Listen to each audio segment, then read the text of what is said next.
우리 에베소서 말씀 계속 살펴보겠습니다. 에베소서 2장 14절부터 18절까지입니다. 에베소서 2장 14절부터 18절까지 하나님 말씀 받습니다. 그는 우리의 화평이신지라 둘로 하나를 만드사 원수된 것 곧 중간에 막힌 담을 자기 육체로 하시고 법조문으로 된 계명의 율법을 폐하셨으니 이는 이 둘로 자기 안에 한 세 사람을 지어 화평하게 하시고 또 십자가로 이 둘을 한 몸으로 하나님과 화목하게 하려 하심이라. 원수된 것을 십자가로 소멸하시고 또 오셔서 먼 데 있는 너희에게 평안을 전하시고 가까운 데 있는 자들에게 평안을 전하셨으니 이는 그로 말미암아 우리 둘이 한 성령 안에서 아버지께 나아감을 얻게 하려 하심이라. 아멘. 하나님의 말씀입니다. 오늘은 이제 그는 우리의 화평이시다라는, 우리 주님이 화평이십니다. 주님이 우리의 화평이십니다라는 이 제목을 가지고 이 말씀 함께 또 살펴보겠습니다. 살면서 상처 안 받는 사람은 별로 없을 거예요. 마음에 좀 웅어리가 있고 아픔을 가지고 계신 분도 계실 겁니다. 그게 의도적으로 받았던 상처든 어떤 불가항력적인 상황 속에서 받았던 상처든 상처가 생기면 그 상처가 참 잘 아물지 않아요. 특별하게 내가 소중하게 생각했던 사람들로 받았던 상처는 그 깊이와 넓이가 상상을 초월합니다. 물론 사람마다 이것을 조금 상대적일 수도 있지만 본인이 느끼는 그 상처의 깊이와 넓이는 다른 사람이 어떻게 보면 공감은 할 수 있지만 이해할 수 있는 것은 좀 어려운 부분들이 참 많죠. 여러분들이 상처와 아픔을 받았을 때 그것을 어떠한 방식으로 해결하려고 하십니까? 보통 이런 얘기를 하죠. 뭐 시간이 약이야. 시간이 지나면 다 해결돼 라는 얘기 아마 종종 들어보실 법합니다. 혹은 몸이 바쁘면 돼, 열심히 뭔가 집중하면 돼, 자연스럽게 잊어버릴 수 있을 거야. 이게 그럴듯한데요, 진짜로 그렇게 해서 상처가 치유되셨습니까?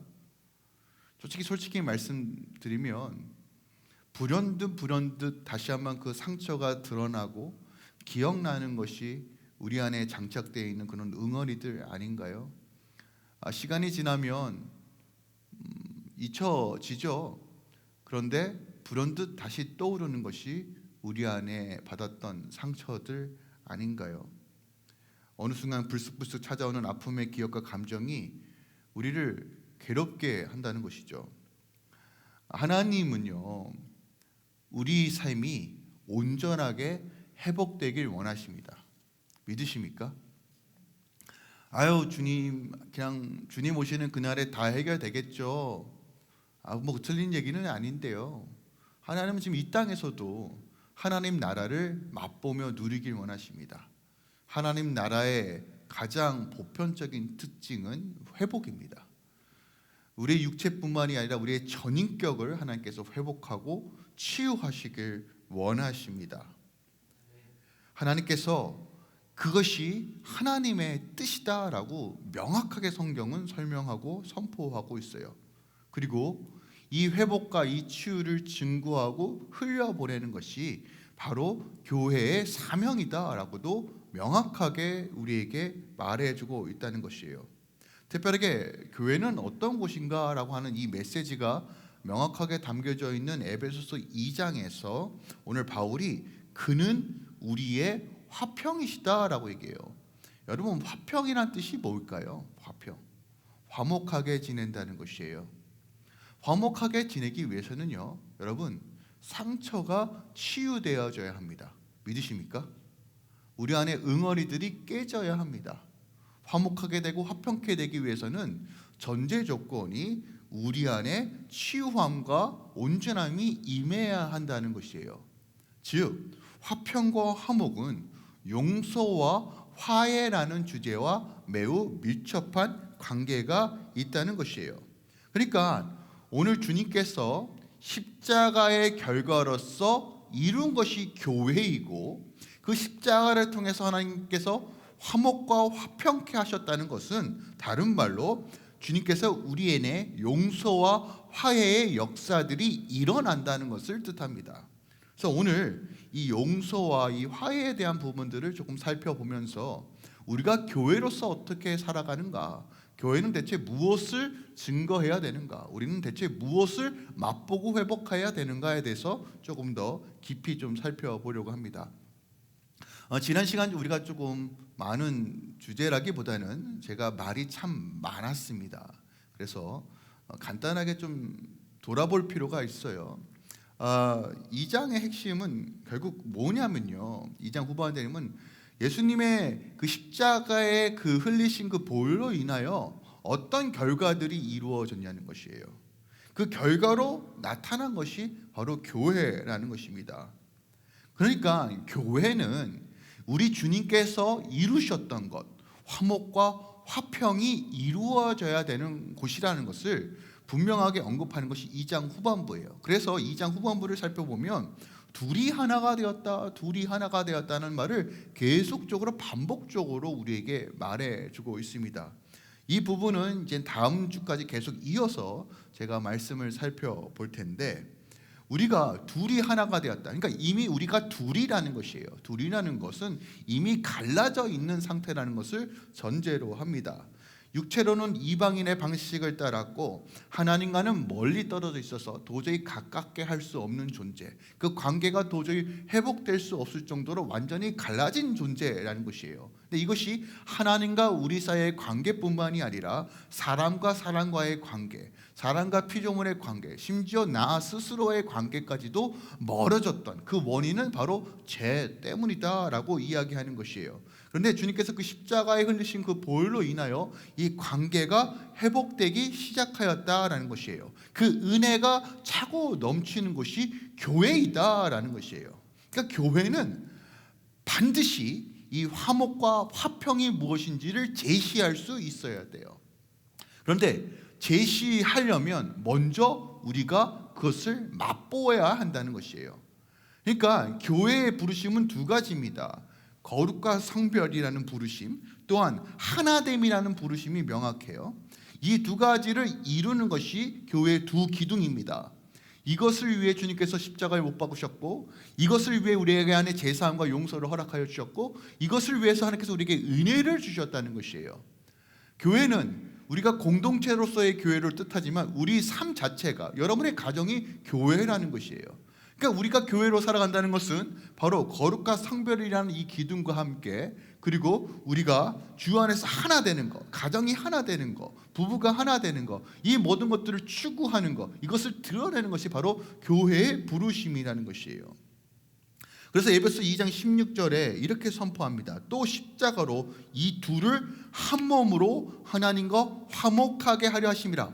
원수된 것을 십자가로 소멸하셨다는 것이에요. 그러니까 우리가 둘이 하나 되는 것을 막는 그 모든 원수들을 십자가에서 소멸하시고 이제부터 하나 되는 놀라운 화평과 화목, 또한 화평과 화목 안에 이루어지는 용서와 화해가 온전히 이루어졌다라고 선언하는 것입니다.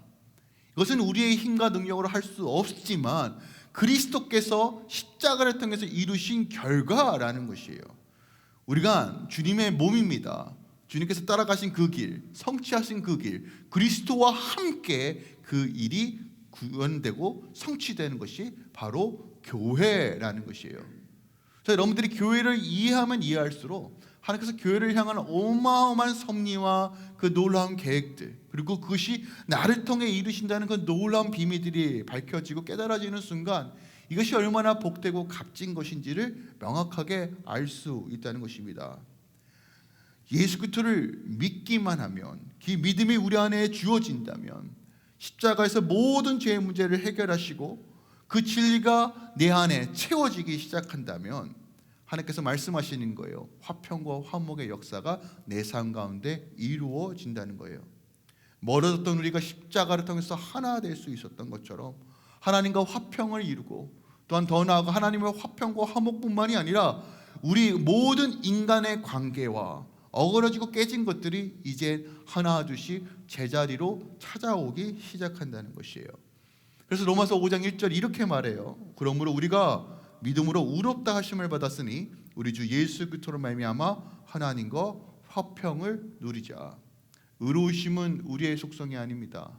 그러나 우리가 주님께서 가지고 계셨던 그 의로우심이 우리 안에 입혀지는 순간, 온전함이 이루어지는 순간 내 삶 가운데 화평의 역사들이 일어난다는 것이에요. 과거에 어떤 죄를 지었든, 과거에 어떤 삶을 살았든 하나님과 전혀 상관없이 그냥 이방인처럼 살아갔던 방식을 살았든 이제 우리 주 예수 그리스도를 영접하고 믿기 시작하면 하나님과의 관계가 회복됨으로써 내 삶 가운데 화평과 화목의 역사들이 일어난다는 것이에요. 근데 우리가 이 부분을 다루면서 한 가지 좀 주의해야 될 것이 있어요. 죄와 용서와 구원과 관계 회복에 대한 개념들을 명확하게 하실 필요가 있다는 것이에요.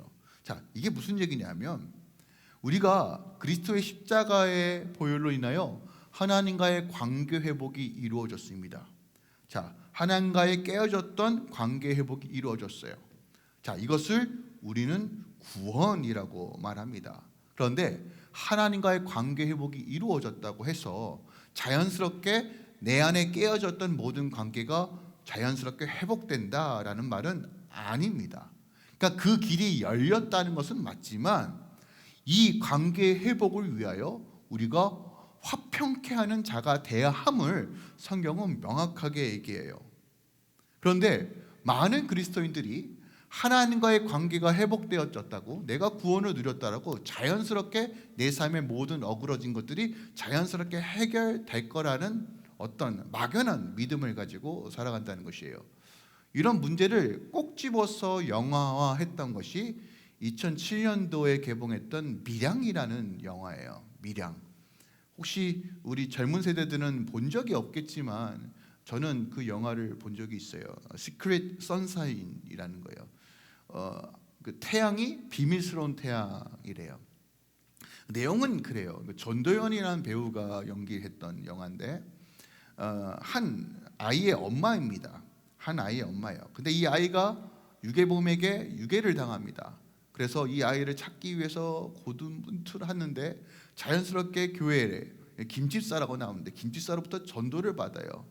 주님께 기도하고 주님께 간구하면 하나님께서 이 아이를 다시 한번 찾아오도록 하겠다는 거예요. 그래서 그 믿음을 가지고 신념을 가지고 막 헌금도 내고 헌신도 하고 하는데 어느 날 문득 죽은 채로 그 아이를 발견하게 됩니다. 그래서 그 마음에 내 기도에 응답하시지 않는 하나님은 믿을 필요가 없다라고 해서 신앙에서 떠납니다. 그러다가 끈질긴 권유로 다시 신앙생활을 시작해요. 그리고 결국은 어느 단계까지 가냐면 교회에서 이렇게 얘기해요.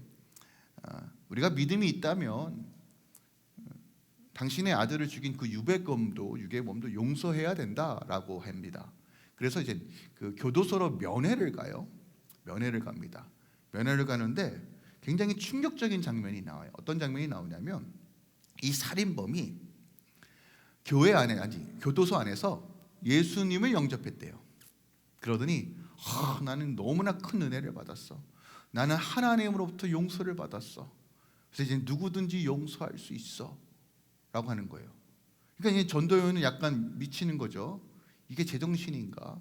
그러면서 오히려 살인범이 전도연에게 정죄를 합니다. 아니 나도 이렇게 주님의 마음으로 용서하는데 당신은 어떻게 나를 용서하지 않습니까? 이 아직 획기적인 것인데 이 영화의 문제가 뭘까요? 과연 이것이 예수 믿는 모습이라면, 교회의 모습이라면 과연 우리가 이 세상에서 대체 복음을 어떻게 증거해야 될까요? 여러분, 종교와 기독교의 다른 점은 이겁니다. 종교는, 세상에 있는 모든 종교는 자기 중심이에요. 내 만족, 내 구원, 내 의, 내 행복, 나를 위해서 종교가 존재해야 돼요. 근데 성경은 늘 관계를 이야기합니다. 하나님과 화평과 화목이 이루어졌어? 구원이 이루어졌어? 그러면 끊임없이 너의 주위와 너희 사람들과도 화목이 이루어져야 돼. 그 은혜가 있어야 돼 라고 하는 거예요. 그런데 우리는 여전히 이런 방식으로 나 중심적으로 성경을 이해하고 해석한다는 것이에요. 많은 그리스도인들이 자기 구원과 자기 중심적 신앙에 갇혀서 화평과 화목을 이해하고 해석한다는 것이에요. 그래서 내가 용서받았으니 자연스럽게 다른 사람도 나를 용서해야 된다라고 생각하거나 혹은 용서를 강요하는 사람들도 있다는 것이에요. 제가 늘 말씀드리지만 죄와 죄인은 구별할 줄 알아야 돼요. 하나님은 죄에 대해서 반드시 심판하십니다.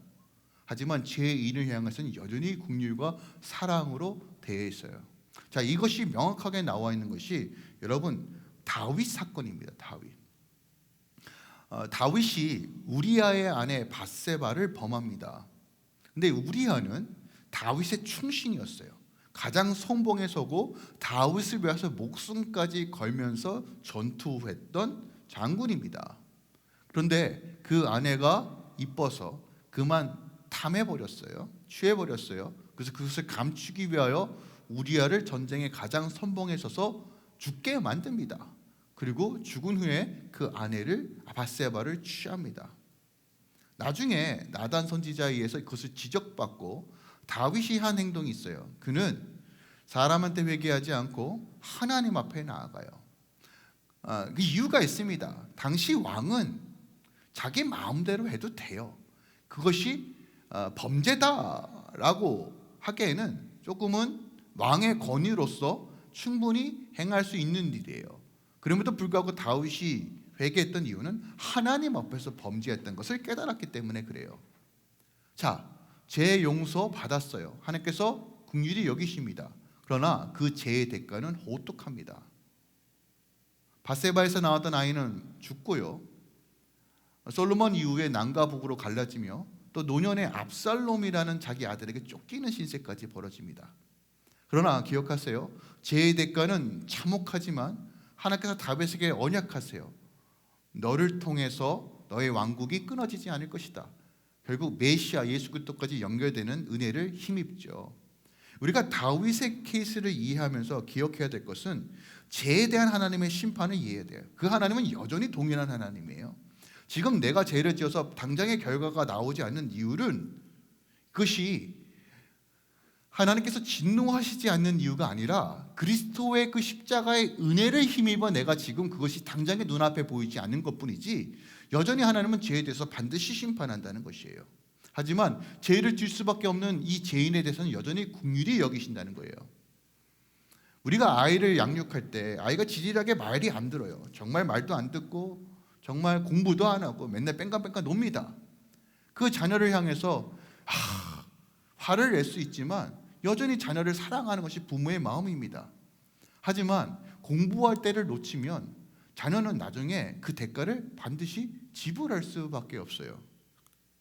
그러니까 이 개념을 가지고 죄와 용서와 구원을 이해할 줄 알아야 한다는 것이에요. 우리가 우리 안에 하나님께 받은 그 은혜를 어떻게 합당한 삶으로 나아갈까에 대한 고민은 교회의 부르심과 밀접한 관계가 있다는 것이에요. 성숙한 믿음이라는 것은 내 개인의 구원을 넘어 교회로서 살아가는 방식을 깨닫는 것이에요. 100년이라는 한국 기독교 역사 속에서 하나님은 참 많은 부흥과 역사를 허락하여 주셨어요. 맞습니다. 놀라우신 은혜예요. 근데 이제 성숙의 단계로 주님이 오실 날이 멀지 않았다는 것을 인지한다면 우리가 교회로서 살아감으로써 이 땅과 열방 가운데 긍휼이 풍성하신 하나님, 화평과 화목케 하신 하나님의 영광을 드러낼 줄 알아야 돼요. 그러므로 오늘 이 말씀 가운데서 저는 화평과 화목, 특별하게 이 용서에 대한 개념에 대해서 우리가 깊이 살펴볼 필요가 있다라는 것이에요. 기억하세요. 예수를 믿는 믿음으로 말미암아 십자가의 공로로 인하여 이 하나님의 놀라운 은혜가 이 회복의 길이 열렸습니다. 하지만 이 놀라운 회복의 은혜, 더 나아가 내 삶뿐만 아니라 내 삶을 통해서 화평과 화목의 역사들이 열리고 내 가정의 회복과 내 사람과의 관계의 회복의 역사들은 모든 사람이 누리는 것은 아니라는 것이에요. 기억하세요. 하나님의 은혜가 주어졌지만 그 은혜를 모든 사람들이 맛보는 것은 아니라는 것이에요. 그 이유는 내 삶 가운데 하나님의 거룩한 질서들이 회복되어져야 되고 하나님의 영적 원리가 온전하게 이루어져야 하기 때문에 그래요. 이것은 우리에게 주어진 책임입니다. 그런 측면에서 하나님께서 우리 안에 어떻게 관계를 회복할 것인가, 그 방법이 무엇인가에 대해서는 우리는 진지하게 말씀을 통해서 깨달아야 한다는 것이에요. 주님께서 우리에게 주신 분명한 계명이 있습니다. 마태복음 22장입니다. 너는 내 마음을 다하고 뜻을 다하고 생명을 다하여 너희 하나님을 사랑하라. 이게 첫 계명이에요. 여러분 그거 절대 잊지 마세요. 그런데 그와 동시에 어떤 계명도 주시냐면 내 이웃을 너희 자신과 같이 사랑하라. 이것이 율법과 선지자의 강령이라는 거예요. 여러분 율법과 선지자는 모세와 엘리야를 뜻하고요, 하나님의 말씀과 예언을 뜻합니다. 즉 성경 전체를 뜻하는 것이에요.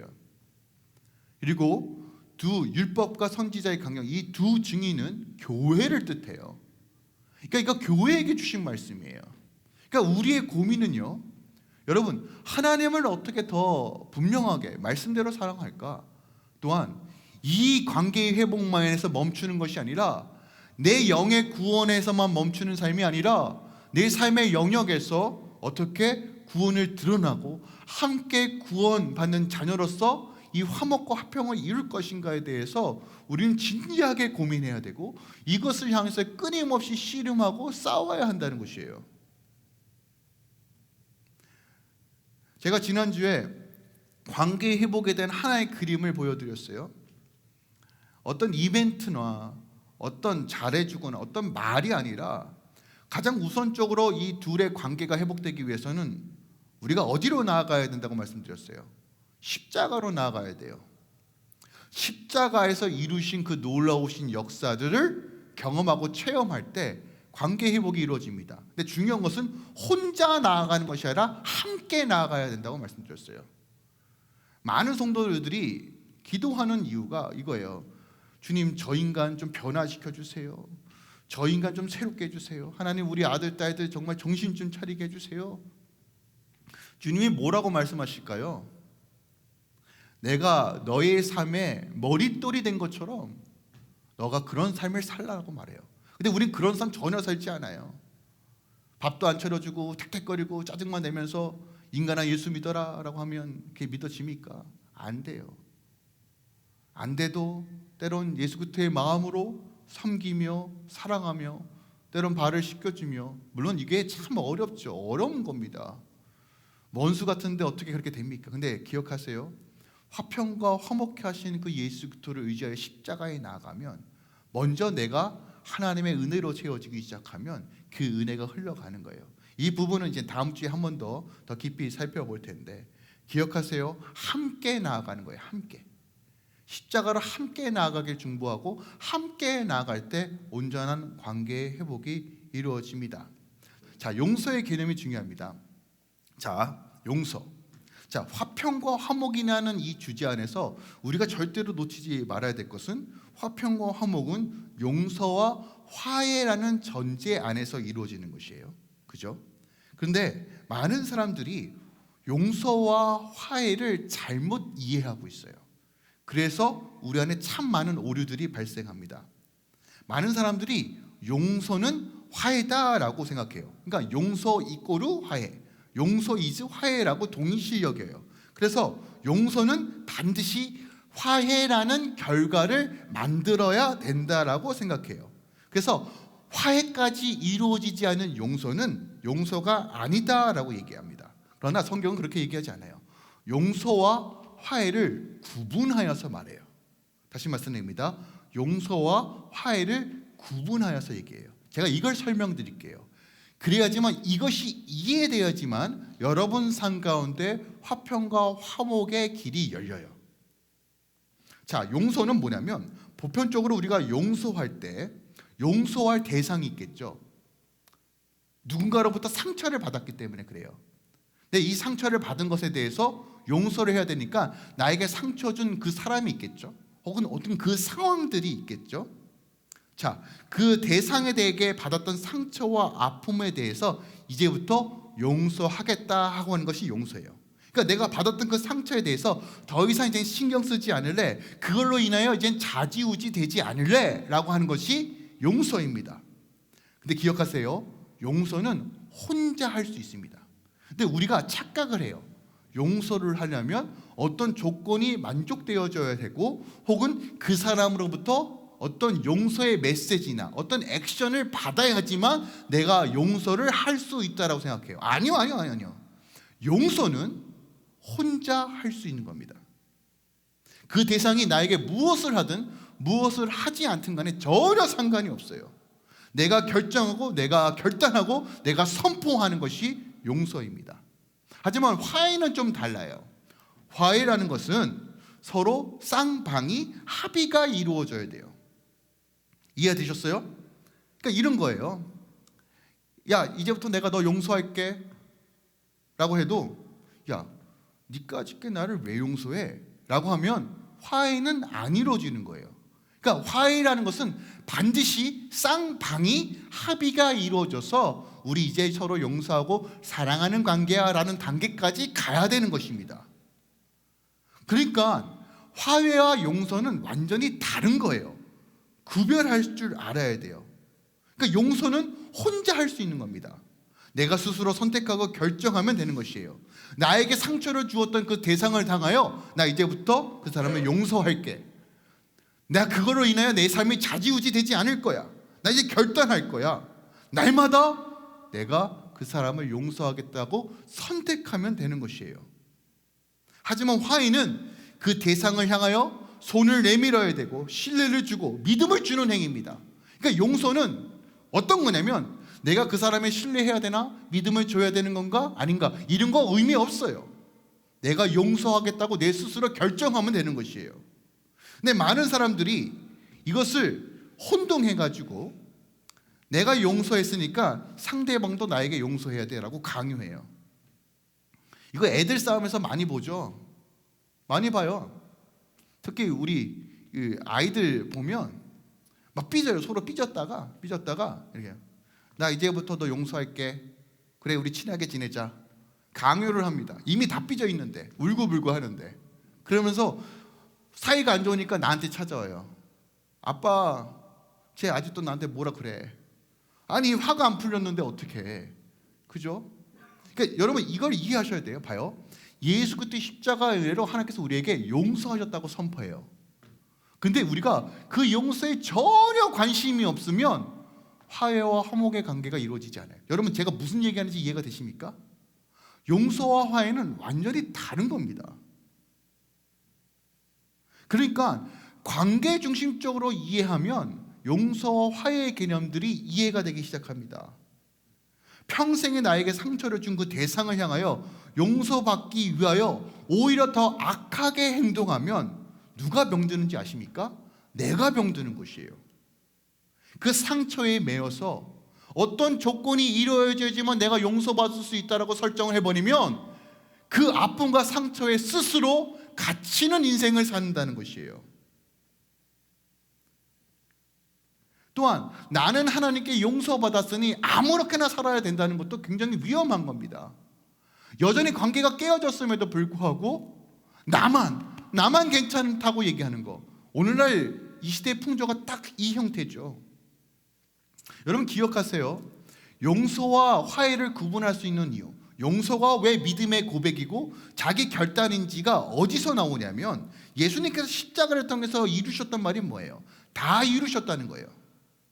내가 너의 고통과 상처와 아픔을 내가 다 가지고 있다. 내가 이걸 다 해결했다는 것이에요.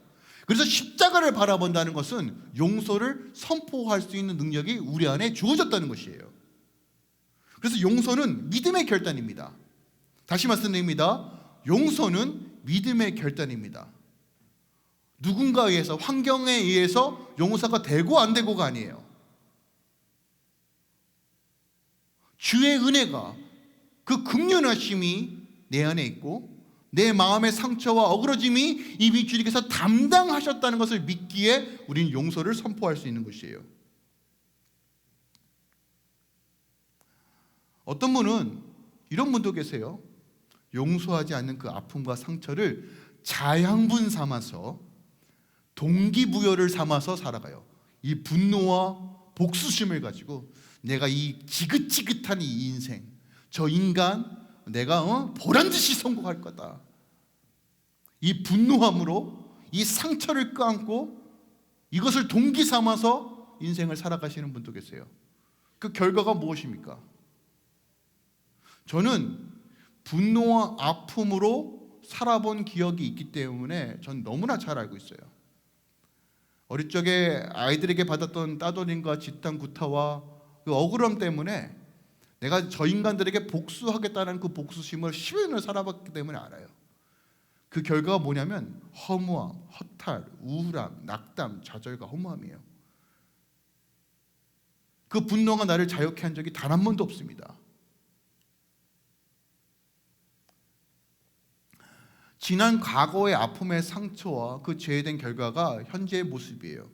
여러분, 과거는 바꿀 수 없습니다. 우리가 많이들 이렇게 생각하죠. 만약에 그때 그랬다면, 그 상처를 안 받았다면, 그 인간 안 만났으면, 그 말을 안 들었다면, 여러분, 그건 그냥 과거의 일이에요. 그걸 묵상하면 묵상할수록 여러분의 문제는 풀리는 것이 아니라 더 꼬입니다. 그 문제를 묵상하면 묵상할수록 여러분들이 속 시원한 게 아니라 자유함을 빼앗아 간다는 것이에요. 복수심은 상대방에게 해를 가하는 것이 아니라 여러분의 상황, 여러분의 마음과 여러분의 영혼을 병들게 한다는 것이에요. 더 피폐하게 만듭니다. 그래서 용서는 다른 사람이 변하든 변하지 않든 간에 십자가를 바라보며 내가 결단하고 선포하는 거예요. 내가 저 사람 용서한다. 우리 시어머니, 시부모님 용서한다. 내 남편, 내 아내 용서한다. 마태복음 11장 28절에 주님께서 놀라운 말씀을 선포해요. 보세요. 수고하고 무거운 짐진 자들아 다 내게로 오라. 너희를 쉬게 하리라. 여기서 짐이라는 이 단어는요, 어떤 단어냐면 죄와 염려와 고통으로 인하여 우리 삶을 짓누른다라는 단어예요. 여러분, 우리 삶의 깨어짐의 원인이 뭐예요? 죄라고 말씀드렸어요. 죄로 인하여 우리 안에 모든 깨어짐이 이루어졌고 그 깨어짐을 통해서 우리는 상처와 얼룩진 삶을 살 수밖에 없어요. 근데 주님께서 뭐라고 말씀하시냐면 그 죄로 일어났던 모든 염려와 고통과 걱정과 깨어짐을 다 내게로 가지고 오라. 그러면 주님께서 뭐라고 말씀하세요? 내가 너를 자유케 하리라요.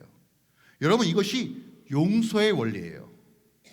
다시 말씀드립니다. 용서는 혼자 하는 것입니다.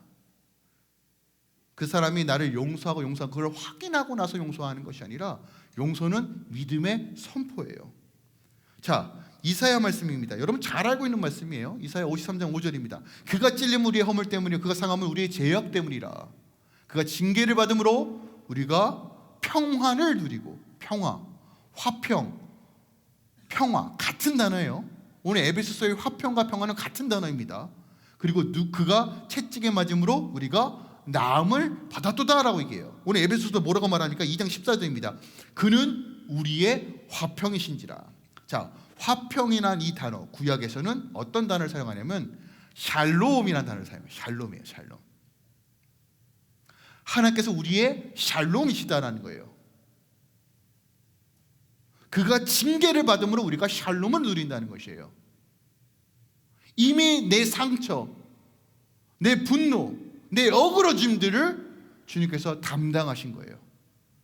그러면서 용서는 조건에 의해서 이루어지는 것이 아니에요, 여러분.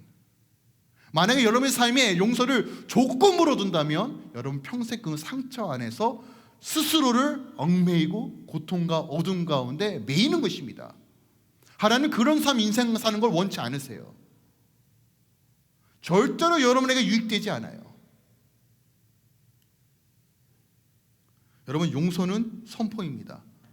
또한 용서한다는 건 여러분 기억하세요. 원수 갚는 것을 주께 맡기는 거예요. 원수 갚는 것을 주께 맡기는 것이 용서입니다. 억울하죠. 억울합니다. 근데 여러분, 여러분의 그 억울함을, 여러분의 분노를 동일한 방식으로 상대방에게 대갚음으로써 용서를 받는다. 여러분 역시 괴물이 되는 겁니다. 여러분 기억하세요. 여러분이 가지고 있는 그 분노의 불, 억울함의 불을 상대방에게 쏟아내는 순간, 여러분 기억하세요. 그 불이 여러분을 먼저 잿더미로 만듭니다. 그리고 나만 잿더미가 되는가? 아니요. 불과 불이 만나면 큰 불이 돼서 같이 잿더미가 되는 거예요. 여러분, 이 방식이 지금 세상이 살아가는 용서의 방식입니다. 우리가 왜 이방인처럼 세상의 방식으로 살아야 합니까? 이런 방식으로 여전히 예수를 믿으면서도 이런 방식으로 용서의 방식을 선택하십니까? 여러분 기억하세요. 이런 방식은 절대로 여러분의 영혼을 자유케 하지 못합니다. 십자가를 바라본다는 것을, 원수 갚는 일을 주님께 맡기는 거예요. 이게 용서입니다. 하나님께서 이 놀라운 역사들이 교회 안에서 또한 교회 밖에서 풀어지길 원한다는 것이에요. 어떤 분은 이렇게 얘기해요. 목사님 제가 얼마나 고통스러운지 몰라요. 제가 얼마나 그렇게 뼈저리게 그 고통 가운데 통과했는지 몰라요. 그 응어리가, 그 상처가 지금도 짓눌러서 잠 못 이루는 날이 얼마나 많은지 몰라요. 목사님 저 이해 못해요. 예, 못해요. 저 모릅니다. 공감은 할 수 있지만 몰라요. 제가 어떻게 합니까? 그러나 저는 어떻게 하면 사는 방법은 알아요. 어떻게 해야지만 회복되는지는 알아요. 그게 십자가예요. 내가 할 수 있는 영역이 아니라 내가 할 수 없는 그 영역 가운데 하나님께서 그 십자가를 통해서 우리에게 길을 내셨다고요. 살아있는 길, 산소망의 길을 여셨다는 거예요. 그러면 여러분, 원수 갚는 일을 주님께 맡기세요.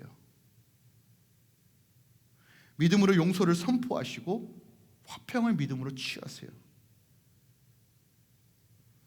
용서는 상대방을 위해서가 아니라요, 여러분 스스로를 위해서 하는 거예요. 간곡히 부탁드려요. 다시 말씀드립니다. 용서는 상대방을 위해서가 아니에요. 용서의 선포과 결단은 여러분 스스로의 삶을 위해서 하나님께서 우리에게 요청하시는 거예요. 마태복음 16장 18절 19절 여러분 잘 알고 있는 말씀이에요. 교회에게 말씀하시는 거예요. 교회에게. 근데 뭐라고 말씀하니까 천국의 열쇠를 준다. 그러니까 너희가 땅에서 매면 하늘에서도 매이고 땅에서 풀면 하늘에서도 풀린다고 말해요. 이거 용서와 관련된 말씀이에요. 내가 이 땅에서 용서를 하지 않고 매이면 죄송하지만 하늘도 매인다는 거예요. 그런데 내가 용서를 풀고 선포하고 결단하고 주님께 맡겨드리면 뭐예요? 화평과 화목이 열린다는 거예요. 여러분, 이게 교회 권세입니다. 여러분, 교회 권세가 막 불이 떨어지고 막 불바다가 되고 막 초전적인 막 역사가 일어나고, 여러분 이런 일들만이 있는 게 아니에요. 가장 핵심은 화평과 화목의 역사들이 이루어지는 것이 교회의 권세라는 말이에요. 여러분, 용서를 선택할 때 하늘의 문이 열리는 거예요. 하나님께서 우리에게 주신 가장 귀한 선물 중에 하나가 여러분 의지와 결단이에요. 여러분, 의지와 결단을 나약하게 생각하지 마세요. 오늘도 하나님, 내가 용서하기로 선택합니다. 내가 용서로서 반응하겠습니다. 주님께 맡겨드리겠습니다. 의지들어 결단하는 것은 너무너무 중요해요. 그 의지를 통해서, 그 결단을 통해서, 그 믿음의 고백을 통해서 하나님께서 길을 여시는 거예요. 또한 제가 왜 이 부분을 계속 강조하는 이유가 있어요. 신앙생활을 오래 하다 보면요, 소위 얘기해서 우리 안에 특히 이제 목회자들이나 또한 조금 성숙하신 분들이 가지고 있는 고질적인 병이라고 하긴 좀 그런데, 이것을 좀 전문 용어로 메시아 신드롬 혹은 메시아 컴플렉스, 구원자 컴플렉스를 가지고 있는 유형들이 있어요. 뭐냐면, 나 아니면 안 돼, 그냥 내가 참아야지, 내가 죽어야지. 아유, 이 사건이 이런 거 이렇게 트러블 생기는 거 그냥 내 탓이야. 그냥 내가 그냥 입조심만 하면 됐지. 그냥 내가 좀 내가 더 참았으면 되는데라고 하는 분들이 계세요. 귀하죠. 귀합니다.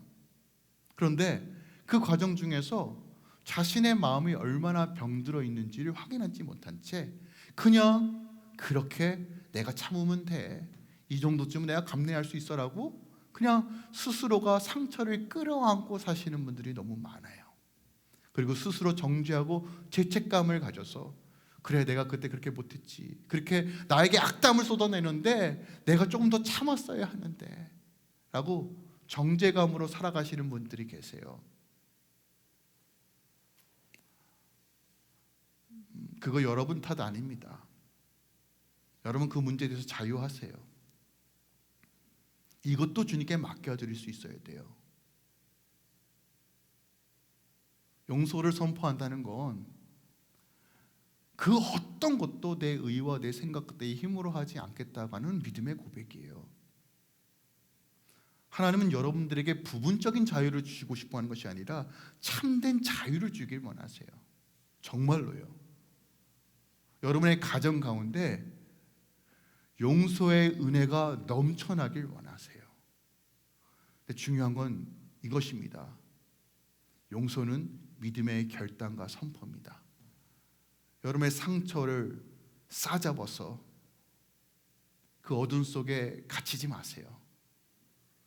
결단코 여러분을 자유하게 하지 못합니다. 후회와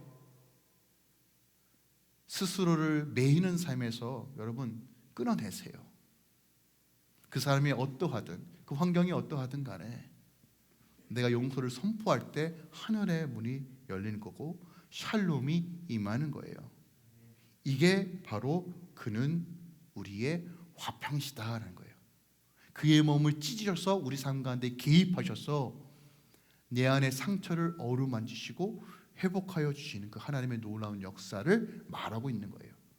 그리고 이것이 교회의 모습이며 교회가 드러내야 될 하나님의 영광이다라는 거예요. 오늘 말씀 좀 정리할게요. 우리는 주님의 몸입니다. 주님은 교회로서 우리가 주님의 몸으로서 온전해지길 원하세요. 근데 많은 그리스도인들이 잘못된 개념을 가지고 용서와 화해를 말하고 구원과 화평을 이해합니다. 그래서 이 온전한 영적인 기능들이 새롭게 되지 못함으로써 여전히 신앙생활하면서도 여전히 어둠에 매이고 분노와 아픔과 그 우울함에 갇혀 있는 분들이 너무 많아요. 오늘 예수 그리스도로 선포합니다. 여러분, 용서는 믿음의 선택이고 결단이고 믿음의 고백입니다. 여러분, 용서를 선포하십시오. 분노에, 억울함에, 그 상처에 매이지 마십시오. 주님께서 이미 감당하시고 담당하신 것입니다. 주를 바라볼 때 샬롬이 임하는 것입니다. 그리고 하나님께서 주신 그 자유함으로 오늘 믿음으로 걸어가십시오. 주님께서 여러분의 눈물을 덮어주실 것이고 여러분 가운데 그 사랑과 은혜를 맛보게 하시며 이젠 이것에 내 안에 채워진 것을 넘어 흘러넘쳐 화평케 하는 자가 될 것입니다. 저 이 말씀 너무 사랑해요. 마태복음 5장 9절이에요. 여러분, 상상순의 8복 중에 7번째 복인데 화평하게 하는 자는 복이 있나니 그들이 하나님의 아들이라 일컬음을 받는데요. 화평하게 하는 자예요. 이것을 원어대로 찬송하느리로다 화평케 하는 자요. 하나님의 복을 받은 자는 화평케 하는 자라는 거예요. 어떤 원리로요? 그 용서가 내 안에 있고 용서함으로 화목과 화평이 내 안에 임하였기 때문입니다.